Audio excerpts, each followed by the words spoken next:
Shalom! Você está em mais um episódio do podcast Exegese e Exposição. Exegese on Demand para você. Aqui é o Davidson Pignon, sou mestre em Ciências da Religião, pastor congregacional, professor de exegese bíblica no seminário e também publisher editorial. Para mim é um grande prazer ter você acompanhando os episódios que lanço todas as semanas neste programa.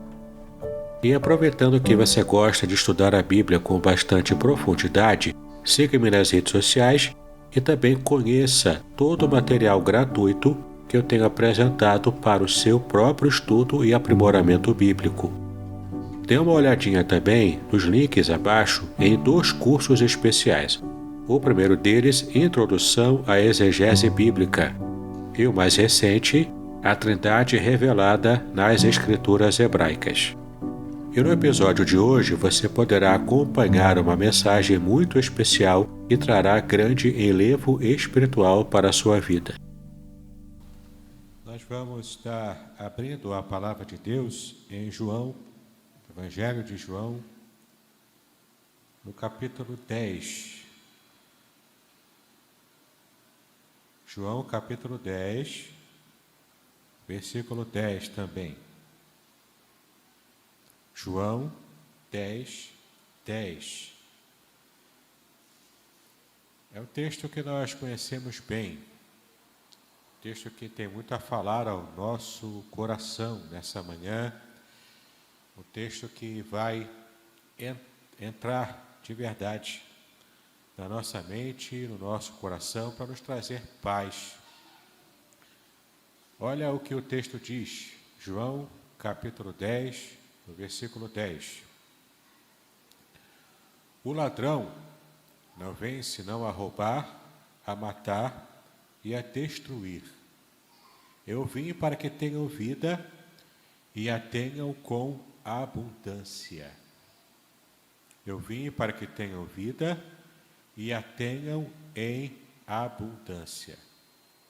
É interessante a gente perceber o quanto muitas vezes algumas igrejas, algumas comunidades não conseguem ter, por exemplo, uma vitalidade espiritual que era esperado de que as igrejas tenham.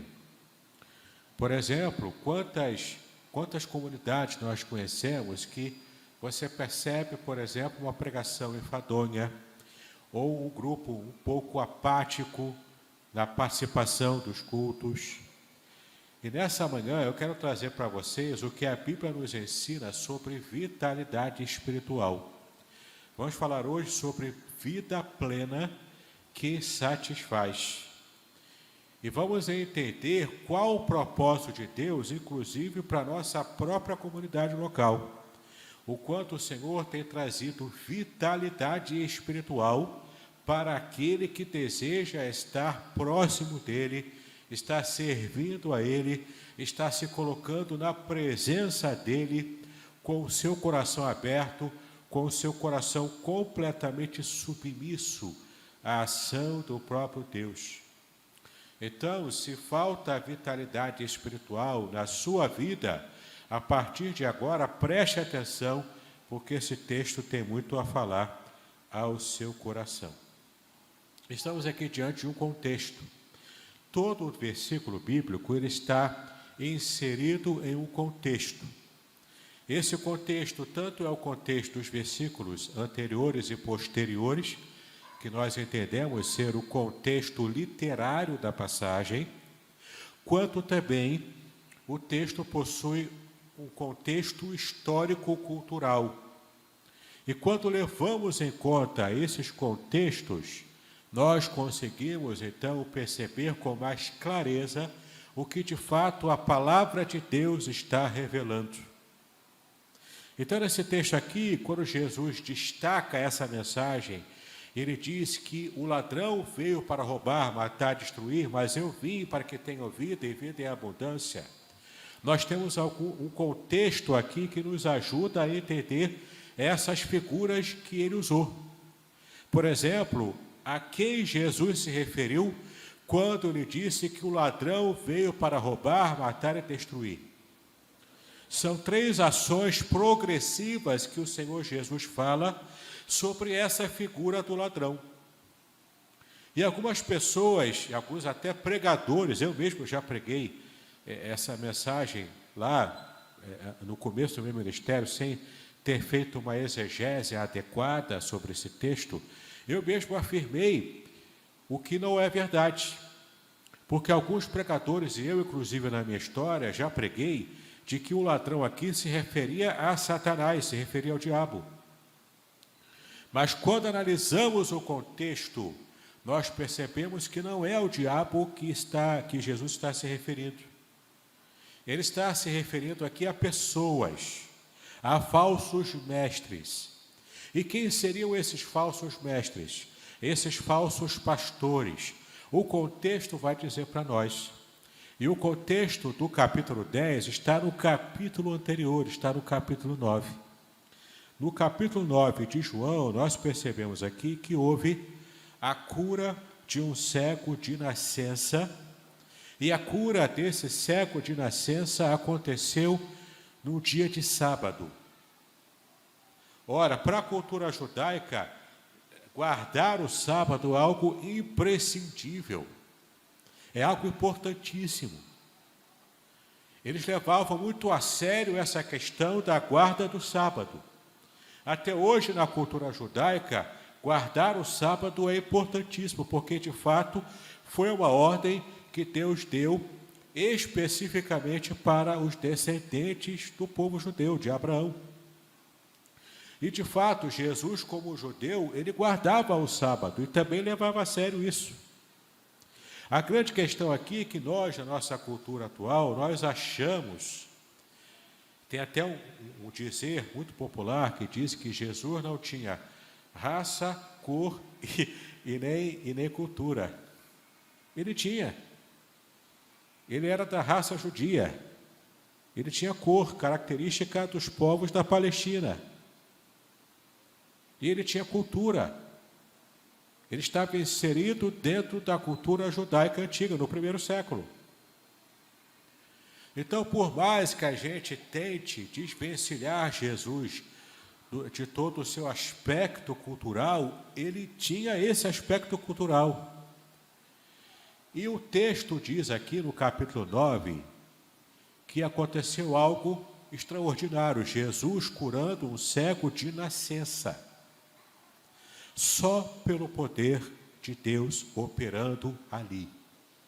Ora, Deus que criou o olho, que com toda a sua sabedoria e a sua criatividade divina fez os órgãos do homem e criou o olho, que é um dos órgãos mais complexos que existe na natureza, o olho humano. E olha que interessante, Jesus, sendo o próprio Deus encarnado, ele cura com um ato, uma palavra, e no caso ali também com uma ação que ele exige do cego. A ação da fé. Quando Jesus usa a sua própria saliva, faz um pouco de lama com aquela terra típica daquele lugar e passa no olho do cego. Aquele ato que Jesus faz exige uma resposta do cego. A resposta que é a fé. Então o cego está exercendo a sua fé e é curado, especialmente nesse momento especial, quando Jesus se encontra com ele no dia de sábado. E então temos aqui um confronto de uma fé daquele cego, o confronto também entre a fé dos fariseus. Os religiosos fariseus eram muito rígidos na guarda do sábado e na guarda da lei. Só que é interessante o modo como aqueles fariseus estavam levando tão a sério isso, que preferiam que Jesus não tivesse curado aquele cego de nascença só porque era o dia de sábado. Então temos aqui uma situação bastante característica daqueles que são religiosos e engessados em sua religião, seja qual for a religião. O engessamento mental e espiritual pode acometer qualquer um, desde que ele esteja distante do relacionamento direto, concreto, real com o próprio Deus. Quanto mais distantes estamos do nosso relacionamento com Deus, mais rígidos ficamos em nossa fé, em nossa religiosidade. Estava aqui, portanto, um confronto que precisava ser resolvido, o confronto ideológico. O que era mais importante? Curar alguém que estava cativo, que estava enfermo durante toda a sua vida, libertá-lo daquela escravidão, da cegueira, ou apenas estar submisso a aspectos da lei que eram importantes para a cultura deles, mas que de fato não traria solução e vida constante para aquele homem que precisava de uma cura, precisava da libertação. Nesse embate da religiosidade versus a ação direta divina, os hiperreligiosos fariseus estavam perdendo de 0. Eles diziam servir a Deus, agradar a Deus, amar a Deus, eram os líderes do povo. Mas olha o quanto eles estavam distantes da ação divina, direta, real, concreta, na libertação daquele homem. E o que acontece aqui? Jesus cura aquele homem cego de nascença. Ele procura os fariseus para mostrar que ele agora estava cego, ele agora estava curado. Ele antes era cego, agora estava curado. E qual era a reação dos religiosos? Veja aqui a reação desses religiosos nessas duas lógicas em conflito. No versículo 30 ao 33 do capítulo 9 de João. No versículo 30 ao 33. O homem respondeu, aqui se refere ao cego, né? Ao ex-cego. O homem respondeu e disse aos fariseus: nisto, pois, está a maravilha, que vós não saibais de onde ele é, e contudo me abrisse os olhos. Ora, nós sabemos que Deus não ouve a pecadores, mas se alguém é temente a Deus e faz a sua vontade, a esse ouve. Desde o princípio do mundo, nunca se ouviu de alguém que abrisse os olhos a um cego de nascença. Se este não fosse de Deus, nada poderia fazer. E aqui temos um embate muito interessante, que é o embate da lógica. A lógica do fariseu. Ora, se Jesus viesse mesmo de Deus, ele não teria feito lodo no dia de sábado, ele teria respeitado o sábado. Porque Deus leva a sério a guarda do sábado para o seu povo. Essa era a lógica do fariseu. Mas qual era a lógica desse homem que era cego e foi curado? Lembre-se que ele também era judeu. Ele também guardava o sábado. Ele também levava a sério todo o ritual judaico do primeiro século. Mas olha a lógica que ele pôde perceber, porque ele foi alvo da bênção direta de Deus naquele momento. E então a lógica dele é o seguinte: ora, se Jesus não viesse de Deus, ele não teria me curado. Eu que sou um cego de nascença, porque só alguém que serve a Deus, só alguém que pertence ao Senhor, que está em plena sintonia com Deus, só alguém assim é que consegue fazer um milagre tão extraordinário quanto esse. Nunca se ouviu até agora em Israel alguém que tenha curado um cego de nascença.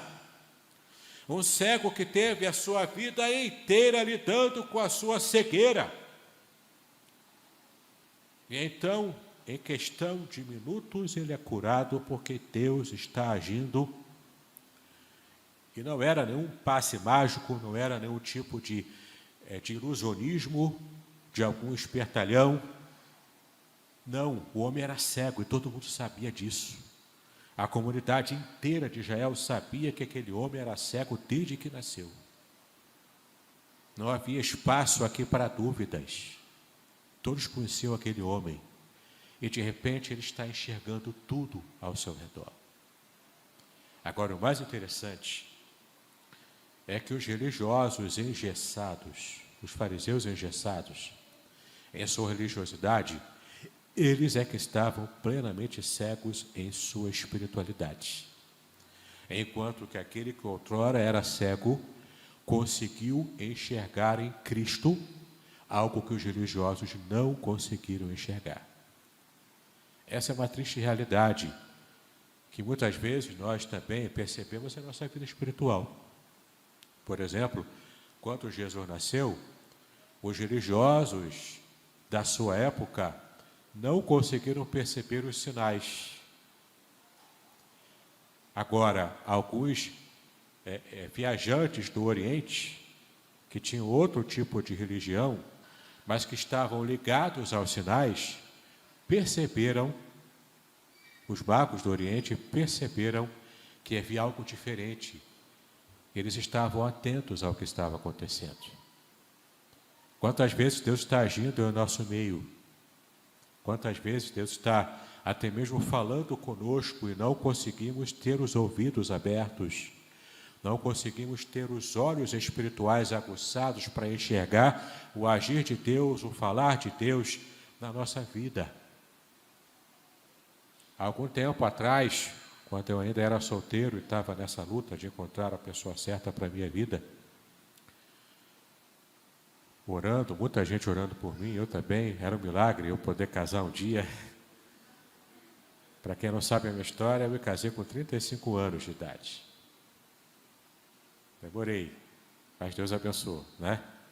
Vai ser uma bênção na minha vida. Mas teve uma ocasião que foi assim um choque de realidade para mim. Alguém que nem servo de Deus era. Era, na verdade, um crente desviado na época. Mas ele me deu um choque de realidade que eu precisava ter naquele momento. Eu não estava conseguindo ouvir e nem enxergar o agir de Deus. Mas naquele choque de realidade, eu acordei. Algumas coisas tiveram que ser mudadas na minha vida. Mesmo conhecendo a palavra, mesmo pregando na igreja, mesmo dentro do ministério ainda. Mas depois que eu tive esse choque de realidade, eu percebi a voz de Deus, mesmo naquela experiência. E eu pude, então, mudar algumas perspectivas da minha vida. Aí o milagre aconteceu. Depois de um tempo, eu conheci Márcia e o milagre aconteceu. Muitas vezes somos como os fariseus, hiperreligiosos, achamos que estamos agradando a Deus com a nossa religiosidade. Por quê? Porque batemos o ponto na igreja, o pastor sabe que eu estou aqui, eu sou próximo do pastor, eu sou amigo dele. Mas entenda, meu querido, às vezes podemos ter uma vida religiosa e essa vida religiosa, essa rigidez nos engessa. E não experimentamos a real vida espiritual que Cristo quer nos dar. Essa vida espiritual, ela começa na nossa conversão, na nossa salvação. Mas ela não fica apenas naquele período do passado em que nos convertemos. Essa vida espiritual, ela vai nos acompanhar ao longo da nossa caminhada cristã, até o momento em que o próprio Deus nos chamar para estarmos com Ele na eternidade. E que elementos são presentes nessa vida espiritual que Cristo nos quer dar? Dentro dessas duas lógicas em conflito, Jesus promete a vida abundante. E que tipo de vida é essa? Como resultado do dilema dessas duas lógicas, os fariseus expulsaram o que era cego e hoje está curado, eles o expulsaram da comunidade religiosa de Israel. Aquilo era algo sério para o coração daquele homem. Mas Jesus novamente se encontra com aquele que outrora era cego e dá uma palavra extraordinária para ele. O próprio contexto você vai ver qual é essa palavra que Jesus deu àquele homem. Preste atenção no versículo 35, capítulo 9, versículo 35. Jesus ouviu que o tinham expulsado e, encontrando-o, disse-lhe: crês tu no Filho de Deus? Ele respondeu e disse: quem é ele, Senhor, para que nele creia? Jesus lhe disse: tu já o tens visto e é aquele que fala contigo. Em outras palavras, sou eu mesmo, né? É interessante que ele disse: tu já o tens visto. O cego havia visto Cristo antes de enxergar. E agora ele podia também enxergar a Cristo. 36. E ele respondeu e disse: quem é ele, Senhor, para que nele creia? E Jesus lhe disse: tu já o tens visto e é aquele que fala contigo. E ele disse no 38: creio, Senhor, e o adorou naquele momento. E disse-lhe Jesus: eu vim a este mundo para juízo, a fim de que os que não veem vejam, e os que veem sejam cegos. E aqueles dos fariseus que estavam com ele, ouvindo isto, disseram-lhe: também nós somos cegos? Mesmo diante de um milagre extraordinário, aqueles homens continuavam não crendo no agir direto de Deus. Disse-lhe Jesus: se fosseis cegos, não teríeis pecado. Mas como agora dizeis: vemos, por isso o vosso pecado permanece. Olha que palavra extraordinária que Jesus dá para aquele homem que havia sido curado e que agora estava expulso da comunidade religiosa de Israel. Como um pária da sociedade, um pária da religião. Ele havia sido rejeitado pelos religiosos engessados, mas agora ele foi completamente admitido pela ação do próprio Deus encarnado aqui na terra. E então, Jesus começa a falar de modo parabólico e fala especificamente da parábola do bom pastor. O Salmo 23 diz que Deus, o Senhor, é o meu pastor. Ele, portanto, é o bom pastor, o pastor perfeito. Jeremias também se refere a Deus como pastor de Israel, o pastor perfeito, e fazendo o contraste entre os falsos profetas e falsos reis também da época, que eram péssimos pastores para a nação. Portanto, essa visão de Deus, da divindade como pastor do seu povo, é abundante na palavra, é abundante na cultura judaica.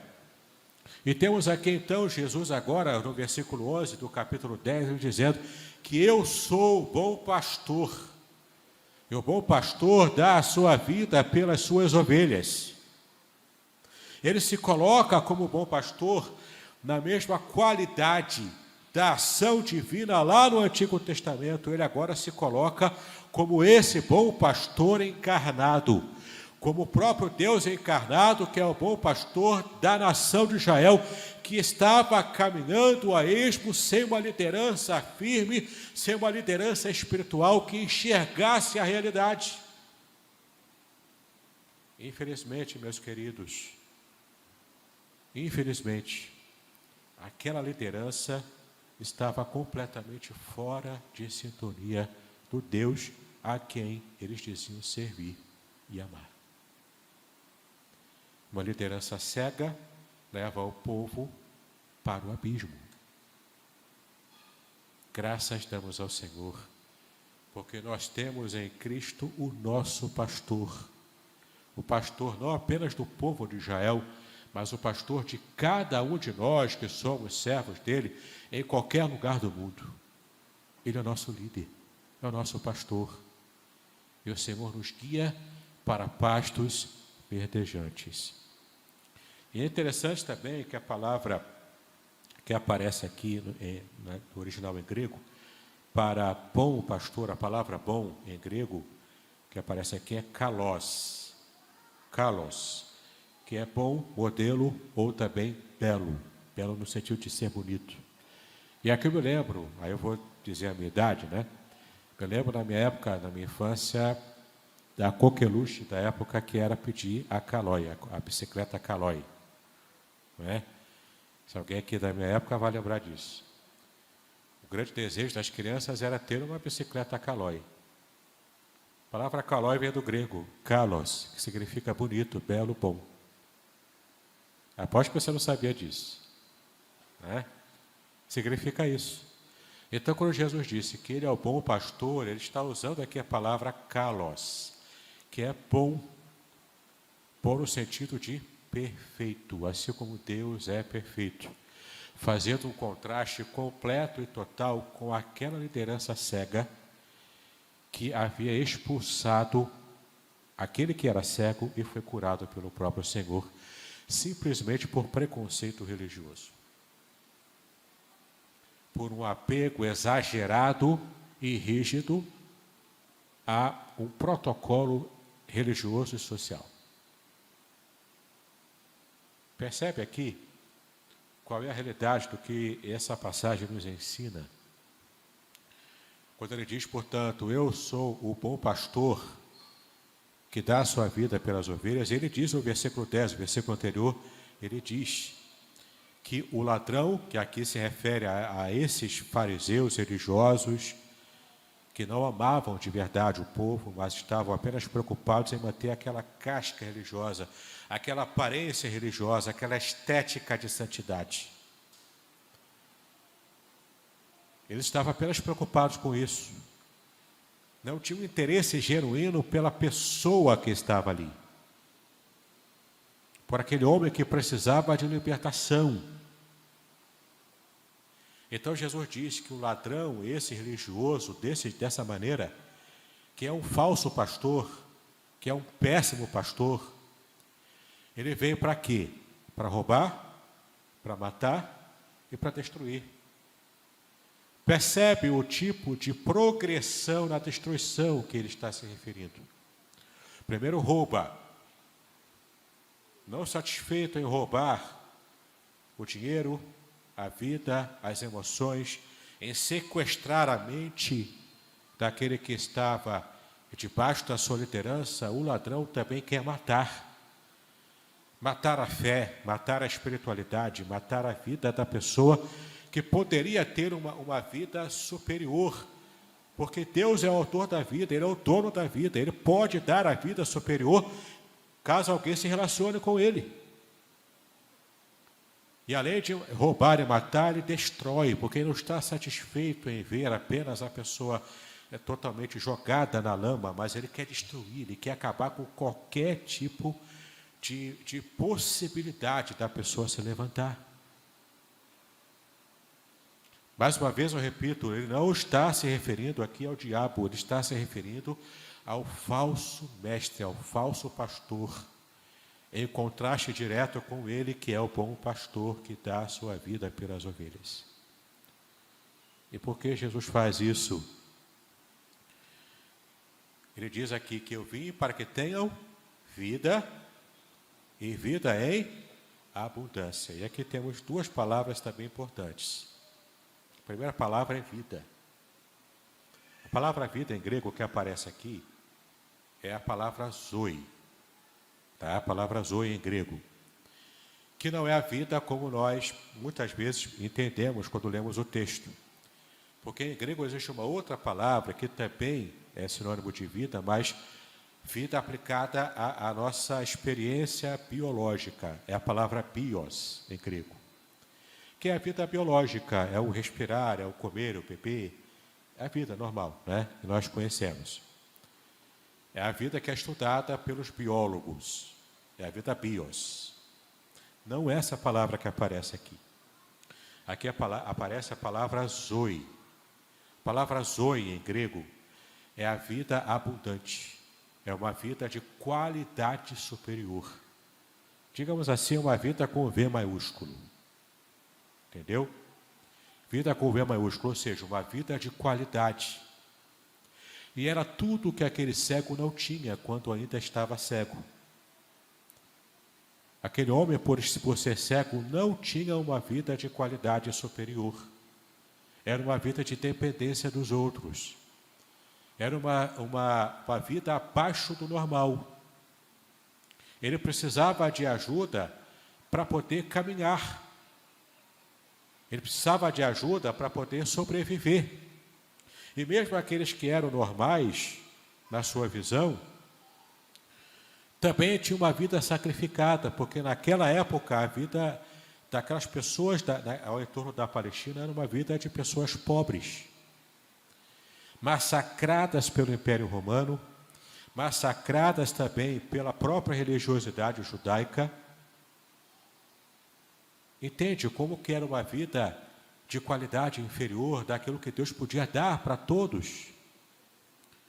Então, quando Jesus disse que eu venho para dar vida, no grego aparece a palavra zoe, vida de qualidade superior, uma vida de verdade. Não é apenas uma sobrevida, não é apenas você ir tocando o barco do jeito que dá, é uma vida de verdade. E não apenas isso, não apenas uma vida de qualidade superior para nós termos aqui na terra hoje, mas é uma vida que extrapola a própria vida terrena. É uma vida que dura para sempre. Ele diz, eu vim para que tenham vida, zoe, vida especial, e vida abundante. A palavra que aparece aqui em grego é perissos. Perissos, em grego, significa uma vida que é abundante, ou seja, ela transborda de tanta quantidade. É tanta quantidade de vida que você não precisa se preocupar que um dia vai terminar o seu estoque de vida.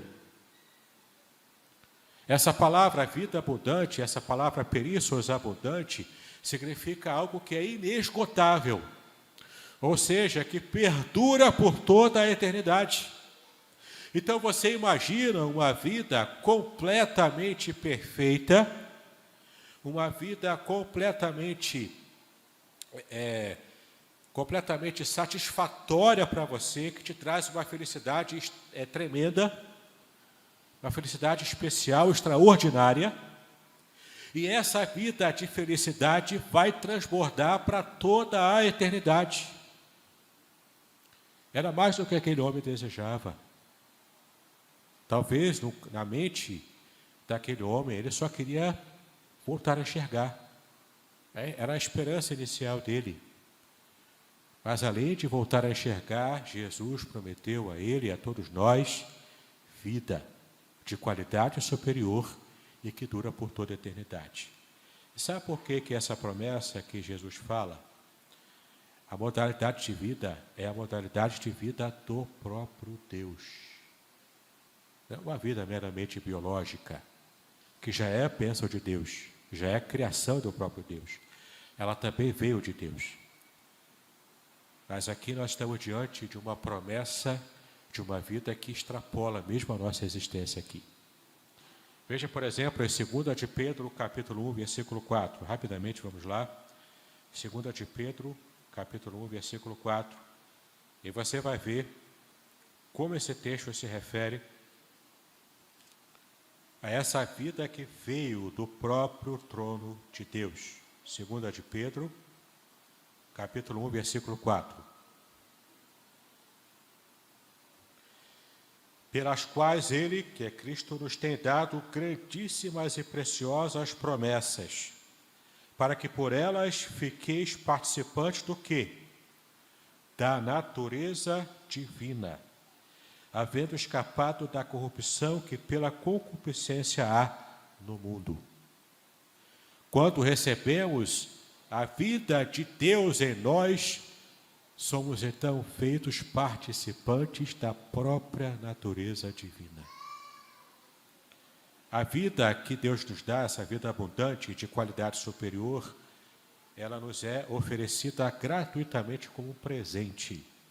Em João capítulo 5, versículo 26, você vai ver isso também no capítulo 10, de 27 a 30, você também vai perceber isso.